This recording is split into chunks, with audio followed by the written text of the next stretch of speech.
The Living Tribunal is widely regarded as one of the most powerful entities in the known Marvel universe, only able to be challenged by a select few incredibly powerful individuals and groups. While the existence of the Living Tribunal has been hinted at and referenced for years now in the MCU, he was actually originally supposed to make his live-action debut several years ago during one of the most significant events in the history of the Marvel universe, Infinity War. So what would this scene have entailed? How would the debut of the Living Tribunal have changed the landscape of the MCU? And what evidence do we have that he might be on the brink of making his ultimate debut in the near future? Well, stick with us, watchers of the Marvel Multiverse, and let's break down the deleted scene that once featured the Living Tribunal and none other than the Mad Titan Thanos. For a full breakdown though, and a refresher on who exactly the Living Tribunal is and the significance that he holds in the multiverse, be sure to check out our video on that as well. But for today, let's focus on what was supposed to happen in his debut in this deleted scene. It is important to clarify that this proposed scene had a few different iterations, as it seemingly never made it past the writing room, and for this reason, there are a few different versions of what this scene might have ultimately entailed. It's also important to remember that Infinity War and Endgame were in the process of being written at the very same time, and the scene crossed between both projects while in the early drafting phases. In the earliest iterations of the scene though, the encounter would have taken place during the battle on Titan, when Tony Stark, Doctor Strange, and the Guardians of the Galaxy confront Thanos on his homeworld.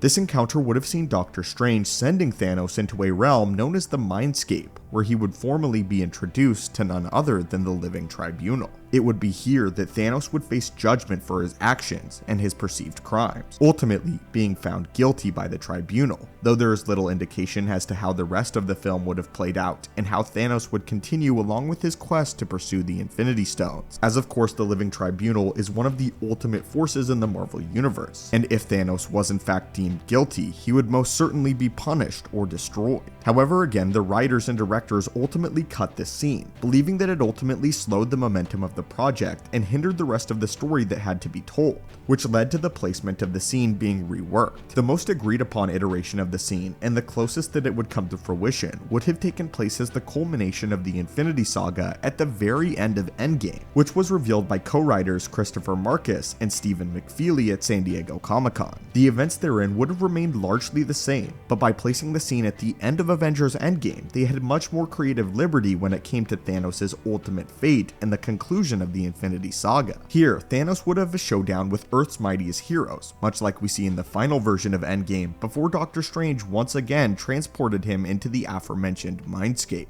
Once within the Mindscape, the scene would play out largely the same way, and according to Marcus and McFeely, the character's ultimate fate would have been that he was found guilty by the Living Tribunal, and this would be the death of Thanos in the original iteration of Endgame. This way, Thanos' story could have reached a fitting end without having this encounter bottleneck the remainder of Infinity War and Endgame, and this would have allowed Thanos' departure from the MCU to be far different from what we got. The purpose behind this introduction would have been to show the full weight of Thanos' actions across the universe, and to show the audience that this nature was highly unprecedented. If Thanos' plan and behavior resulted in such a way that it warranted the interference of the Living Tribunal himself, then it would have been a way to ensure the weight of his actions were felt not just within the Avengers, but across the multiverse as a whole. Far before Loki would officially break the sacred timeline into millions of divergent realities, and this would have meant that the Loki project either would need to be drastically rewritten and reworked, or it likely would have never happened at all. Either this, or the story and the character of the Living Tribunal would entail a major retcon that no longer makes him the supreme judge of the multiverse as he is in the original comics and source material. And either approach would have meant that the multiversal saga would likely have been drastically different from what we got.